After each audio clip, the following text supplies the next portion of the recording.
Now, our final session celebrates voices from the next generation. From the very start, USJC's founder, Irene Hirano Inoue, made a special place for young people in the Council's programs. We were honored to meet Irene in 2019 and are so grateful for all of the work and contributions she made throughout her life. It's inspiring to see how many young people are involved in USJC, and it's amazing. It's an amazing thing to see them, have leadership opportunities in the Council.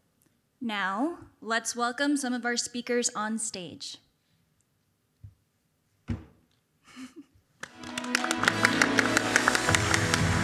Speaking first is USJC Japan board member and ELP 50 co-chair, Steve Sakanashi.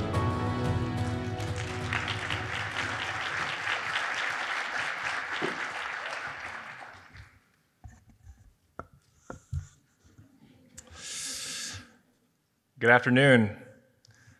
As an alumnus of the US-Japan Council's Emerging Leaders Program and co-chair of the ELP 50 initiative, I'd like to share an exciting update about how USJC is investing in the next generation of leaders. Earlier this week, 50 of the top young Japanese American leaders flew in from around the United States to participate in a special two-day program that we call ELP 50. All 50 delegates are alumni of the Emerging Leaders Program, which identifies, empowers, and cultivates the next generation of Japanese American leaders. A new cohort aged 24 to 35 is selected each year to participate in the annual conference, become USJC associates, and join other alumni in bridging the future of the US-Japan relationship. Including this year, USJC has invested in a total of 154 delegates across 13 years of ELP programs. While leading within their respective careers, ELP also voluntarily serve on USJC key leadership positions ranging from board members to regional chairs and committee members. ELP was a vital part of our founder Irene's vision for the future of our community. And like so much of her work, she worked tirelessly to ensure its success. Since the very first annual conference in 2010, which this picture is from, USJC has always had a new class of emerging leaders. We ELP are grateful for our time with Irene. We're honored to have worked with her, and we are so blessed to be part of her everlasting legacy. We owe so much to Irene, but none more than this. She believed in us, she empowered us, and ultimately she trusted us with the future of our community. Personally, ELP changed my life. After the 3/11 disaster, I moved to Japan with a desire to support young entrepreneurs.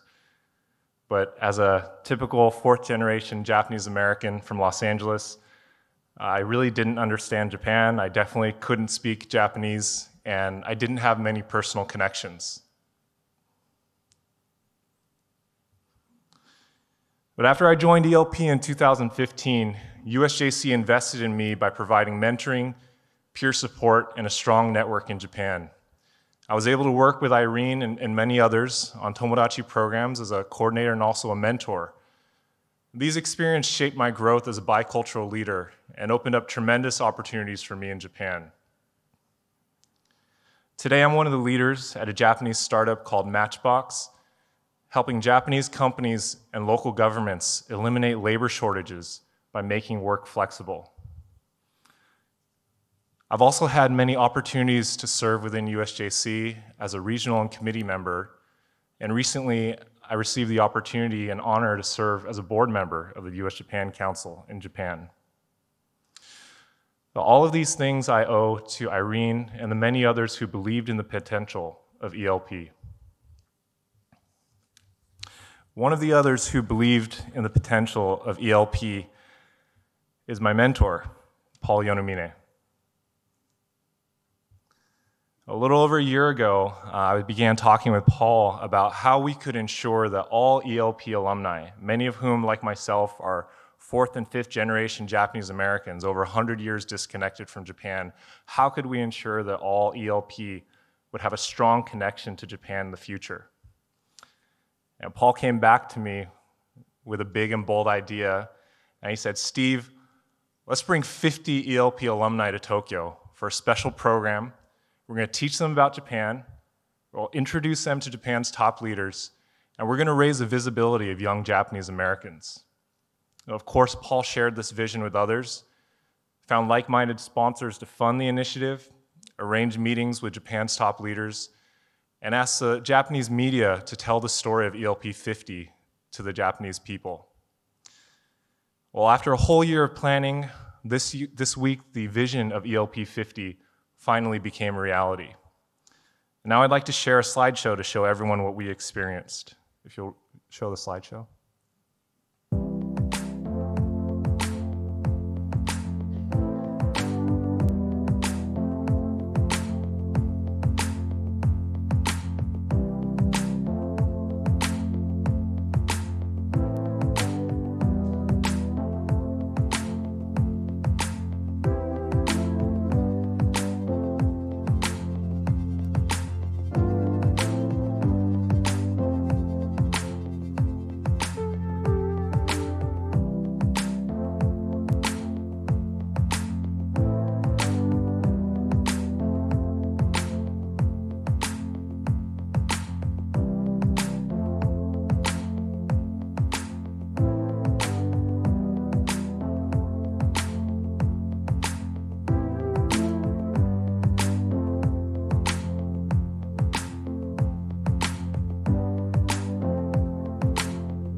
The ELP 50 initiative is a strategic program designed to strengthen the cultural, economic, political, and personal ties between young Japanese American and Japanese leaders. The initiative has three primary goals. First, to learn about Japan and Japanese culture. Second, to increase the visibility of young Japanese Americans amongst Japanese media, government, and businesses. And third, to strengthen the people-to-people relationships between ELP alumni and Japanese leaders.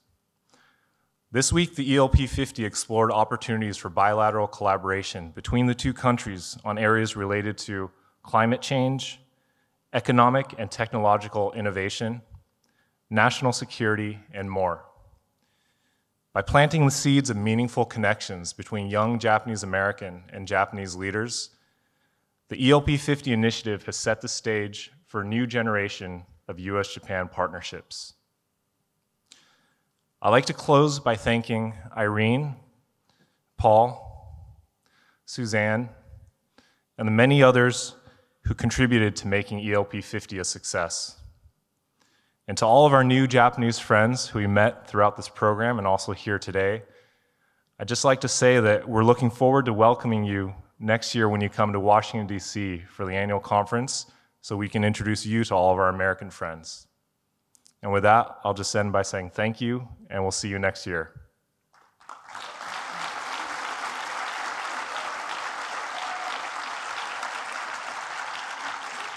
And now I'd like to introduce one of my best friends and a member of that original 2010 ELP class and the person who first recruited me to join ELP, Kaoru Utada, Director of Programs and Partnerships at Tomodachi.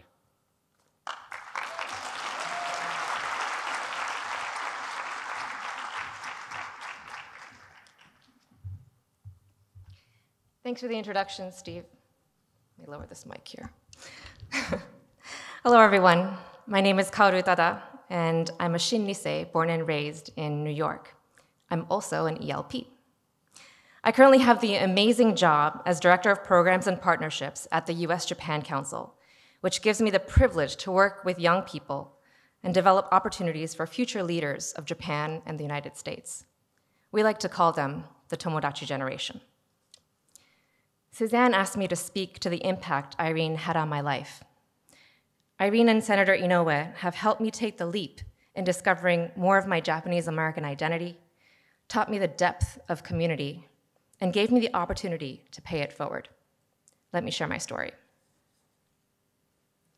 September 19th, 2010, 12 years ago. It was a nice, crisp, sunny day.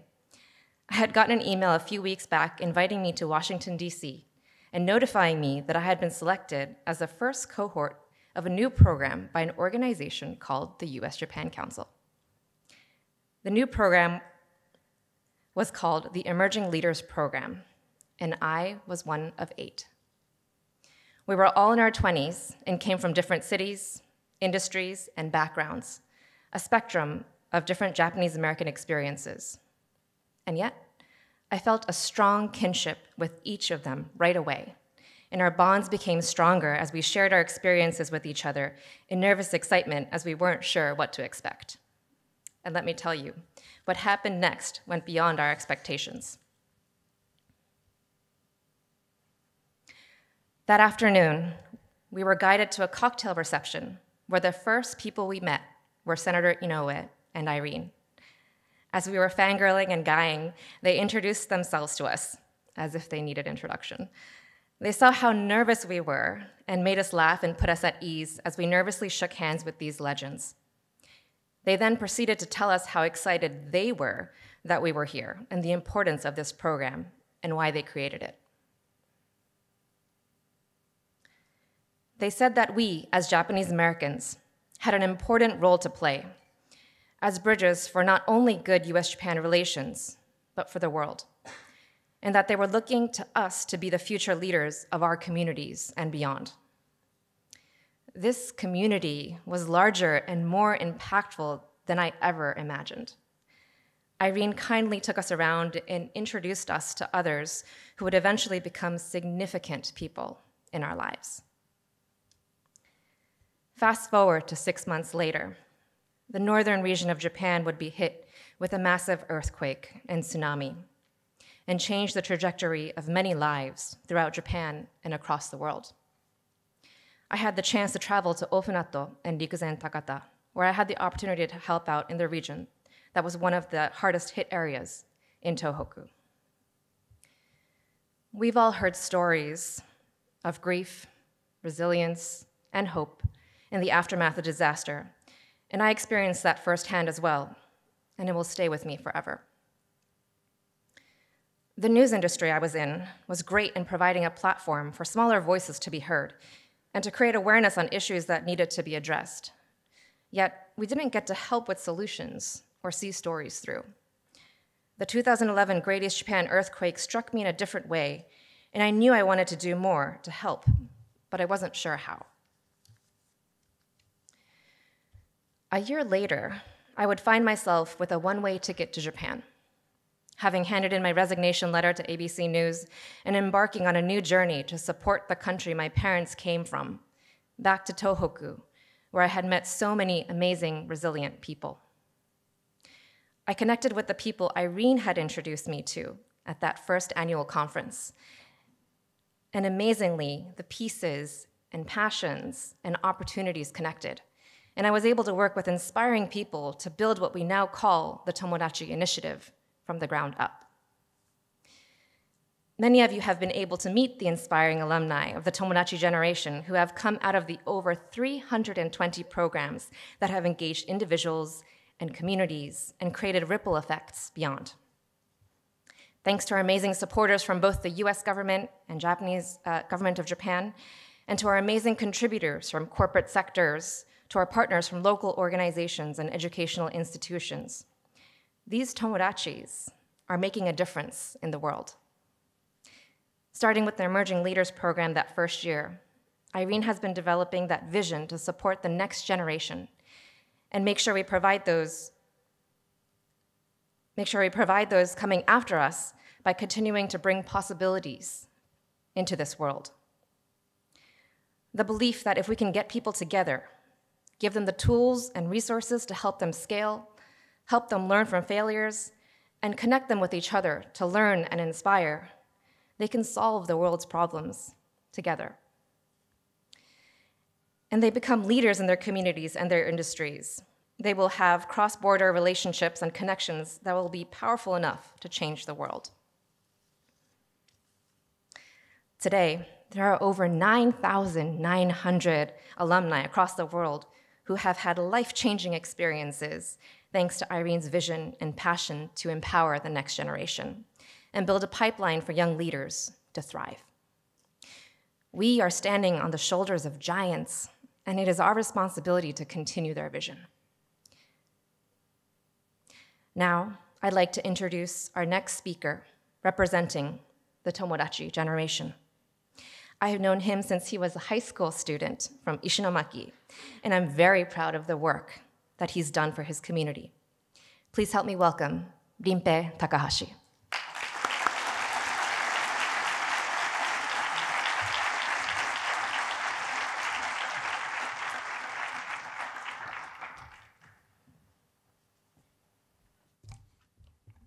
Thank you, Kaoru-san.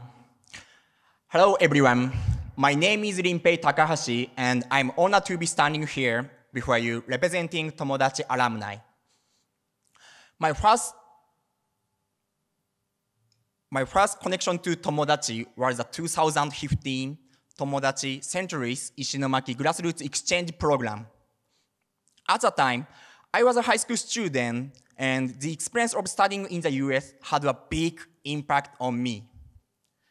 Now, I am an educational project in Onagawa, Miyagi Prefecture, focusing on community building for the next generation. First, I would like to pay tribute to Irene Hirano Inoue, who, as everyone knows, had a huge impact on US-Japan relations. But she also had an impact on a young high school student, me. I first met Irene-san at the Global Leadership Academy in 2016, a leadership program focused on Tohoku youth. I clearly remember the day. It was at Haneda Airport. We had just finished giving a group presentation. Irene-san came up to me to commend me for my speech, and what she said stayed with me. You are the future leaders of Tohoku and of Japan. You are the future. Even as a high school student then, I remember her words had weight. It didn't sink in right away, but the feeling remained with me. Later that night, as I went back to Ishinomaki and started thinking about tomorrow and how much homework I had, I also started thinking about what I was going to do with my life. That's when Irene-san's words came back down to me. You are the leaders of Tohoku. And I understood. I felt a sense of responsibility and determination as a Tomodachi alumni. Even though I was only a high school student with little power then, I decided that I would follow this word and that it would be my future. From there, I participated in many Tomodachi programs. I learned about disaster response, what it means to be a global leader, and continue to question what we can do for the future of Tohoku and Japan. Each time, I was able to update my thinking and realize that I was growing as a person. The Tomodachi initiative connected me with many friends. They are active in Tohoku and other parts of Japan and constant source of inspiration. It is a Tomodachi generation that makes me think somewhere out there is another Tomodachi working hard, so I must work hard too.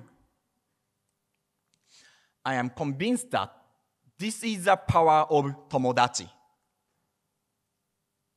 I promise that I will continue to lead Tohoku and Japan through education. Onagawa town, where I live now, has recovered from the damage caused by the earthquake, but there are still very few children who go on to university and higher education.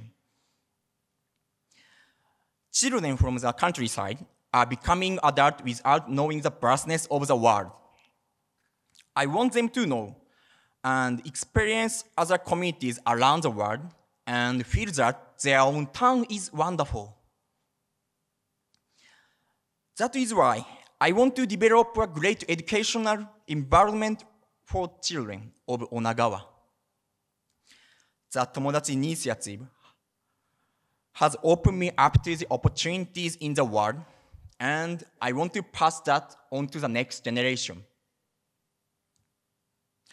I am able to think this way because of the Tomodachi Initiative, USJC, and Irene-san. When I heard the news of her passing 2 years ago, I felt as if I had lost one of my most important driving forces. Her words remained with me and live on inside Tomodachi generation around the world. Thank you, Tomodachi. Thank you, Irene-san.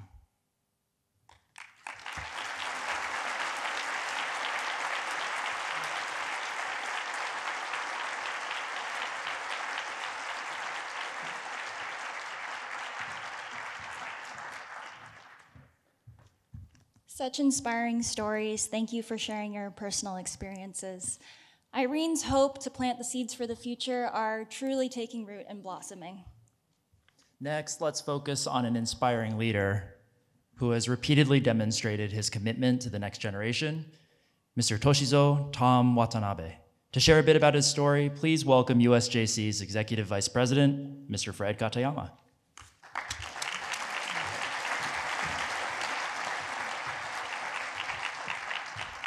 Thank you. Hey, aren't Maya and Alex great? Just love them as hosts. That young, youthful vibe that defines the U.S.-Japan Council. Well, it changed my life. I heard those words on Father's Day. It changed my life.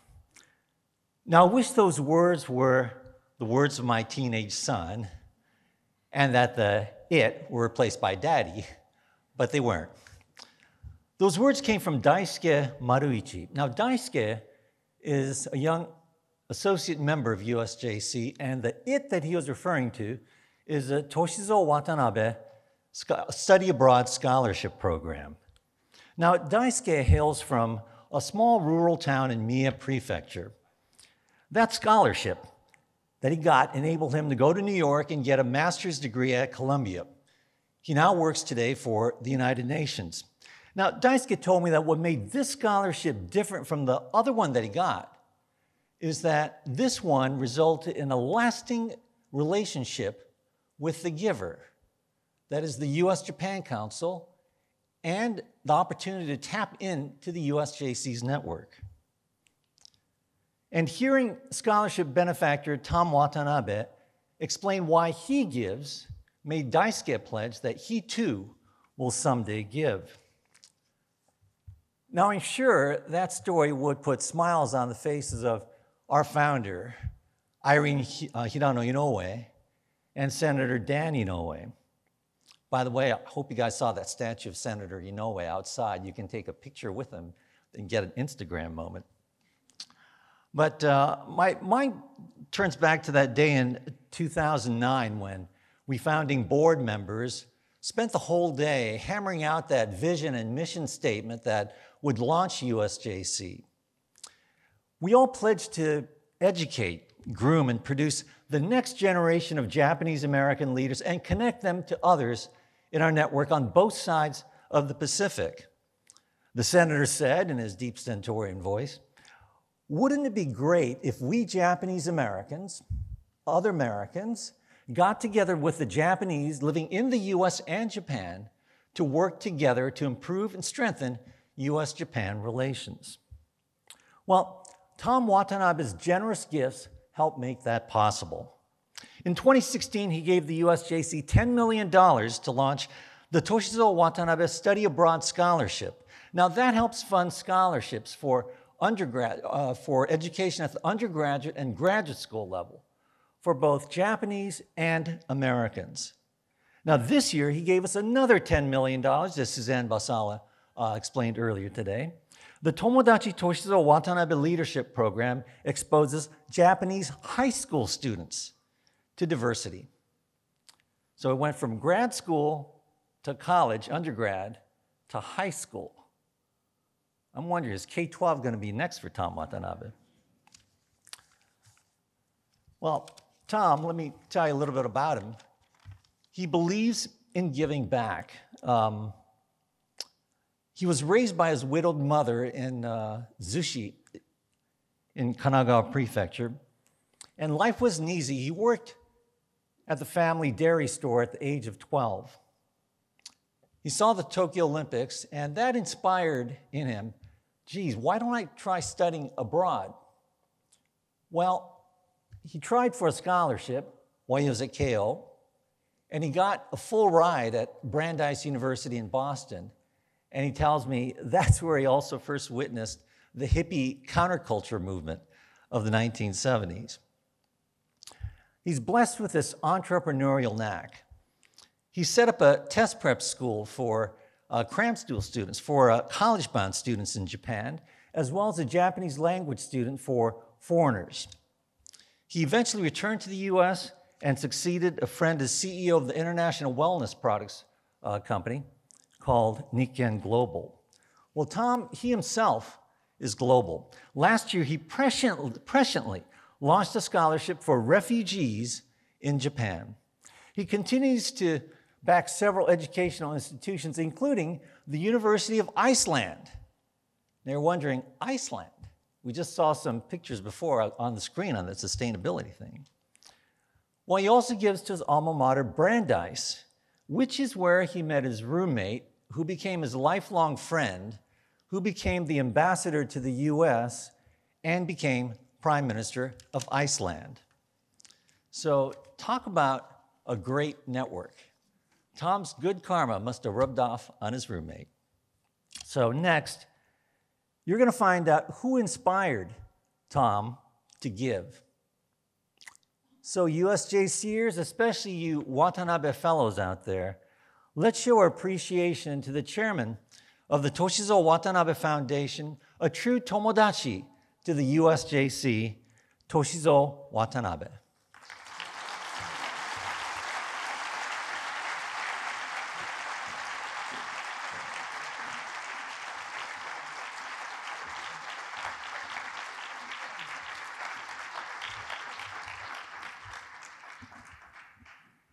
Thank you for the kind introduction, Fred. Good afternoon, everyone. 皆さん、こんにちは. Sometimes people ask me why I'm supporting young students with scholarship programs. My answer is very simple. When I was young, I was supported by various scholarship programs, and I want to help students the way I was helped. When I was in high school, I really wanted to study in America, but I had to abandon my dream because my family was not rich enough to send me to the United States. It took several years to realize my dream to study in America. When I was junior at Keio University, I was accepted by Brandeis University in Massachusetts with a full scholarship from the Wien International Scholarship Program. I was so excited about the opportunity, but I still had to come up with the travel expenses and some living expenses. It was so expensive to fly to Boston from Tokyo in those days. In 1971, the exchange rate was $300.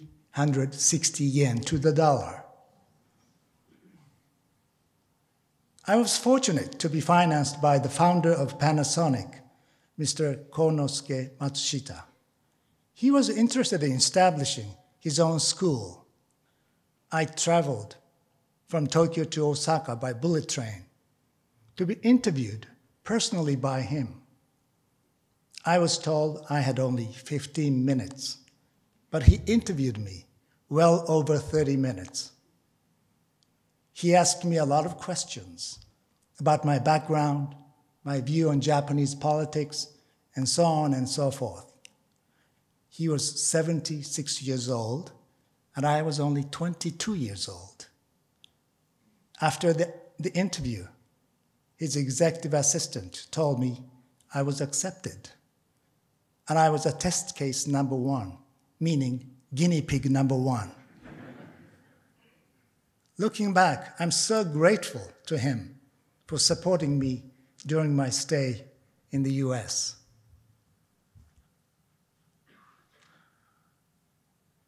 Eight years later, when he was 84 years old, he established his own Institute of Government and Business Management for college graduates, Matsushita Seikeijuku. I observed him dedicating his life to his institute until he passed away at the age of 94. As you may know, his institute produced many leaders in business and politics. At Brandeis University, I was fortunate to meet the founder of the Wien International Scholarship Program, Mr. Lawrence Wien. He was supporting 20 or so foreign students every year. He also created other scholarship programs at his alma mater, Columbia University. He was a successful attorney specializing in real estate investment. In fact, he was a pioneer who created the first public real estate syndication. The Empire State Building was one of the many trophy buildings that he owned in the United States. 15 years later, after I graduated from Brandeis University and returned to Japan, I was invited to the 30th anniversary of the Wien International Scholarship Program. Mr. Wien was very ill by then and knew he had only a few months to live. I will never forget the emotional speech he gave at the event. He said his greatest satisfaction came not from making money in his businesses, but from his scholarship programs.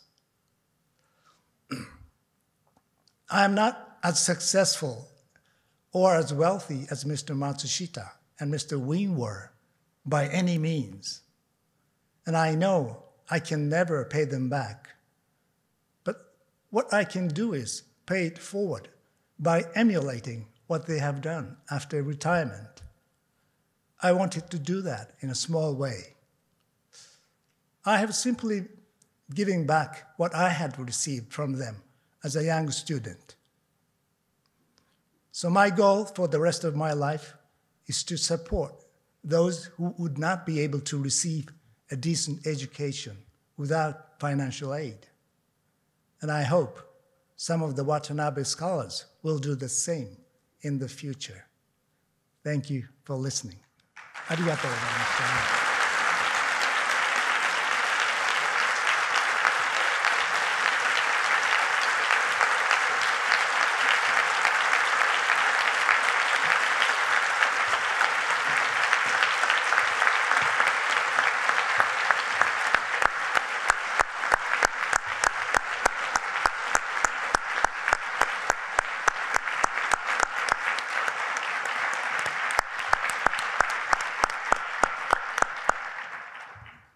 Such generosity and vision. Thank you so much, Mr. Watanabe.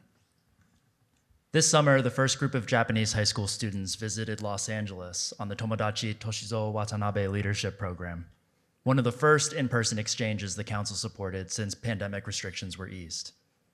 Here to share her experience is Ayaka Ueda from Hyogo.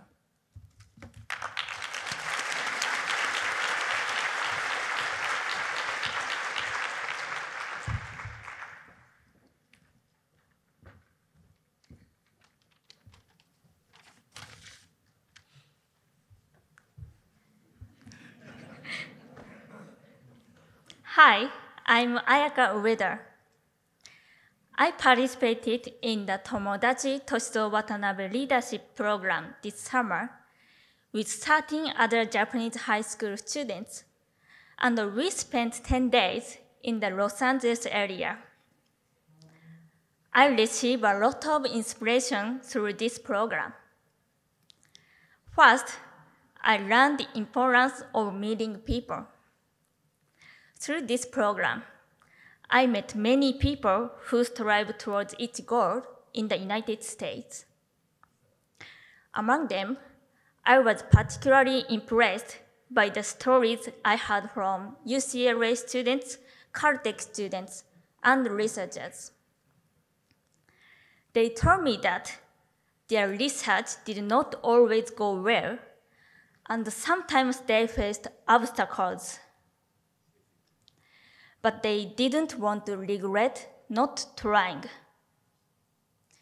They encouraged me to moving forward to achieve my goals without being afraid of failures. What they all had in common was they were pursuing their dreams with strong motivation and fully embraced their encounters with various people. My dream is to be a medical researcher. 4 years ago, when my mother was diagnosed with cancer, I became interested in medicine and wanted to save people who suffer from serious sickness. But sometimes I wonder if I really will be able to fulfill that dream. Their stories inspired me, and I now become more determined to pursue my dream with strong motivation and to move forward without missing any opportunities. Second, my perception of leadership is changed so much by this program. Let me ask you a question. What is your perception of leadership? I think most people have an image of a person who leads people or a person who takes big actions, as I had those images before the program. I visited to the Holocaust Museum and the Japanese American National Museum, where I learned about people who were not famous historically, but played an important role for the society. With a little resistance and courage, they gradually changed the world around them for the better. For example, made family ties stronger and fought discrimination, even in bad circumstances. I now believe that taking leadership means doing what you can do for someone else, even if it's a small thing. That was a big realization for me, and I want and will take such leadership. Finally, I would like to share my own thoughts as a member of the next generation that will create the future. My dream is to become a medical researcher because I want to help people suffering from diseases. I also want to create a world where diversity is respected and many people can live happily. I know I cannot change the world alone, but I will keep taking small actions for better, which is my idea of leadership now. For example, if I face any unethical behavior or discrimination at school or in my personal life, I will act on it. To help me become a leader, I would like to take advantage of opportunities to meet many people, just like today, and get involved with various people, regardless of race, nationality, age, or gender. As a leader of the next generation, I would like to urge you, once again, to think about what each of us can do for the society and take positive actions. Let's work together to build a bright and wonderful future. Thank you for listening.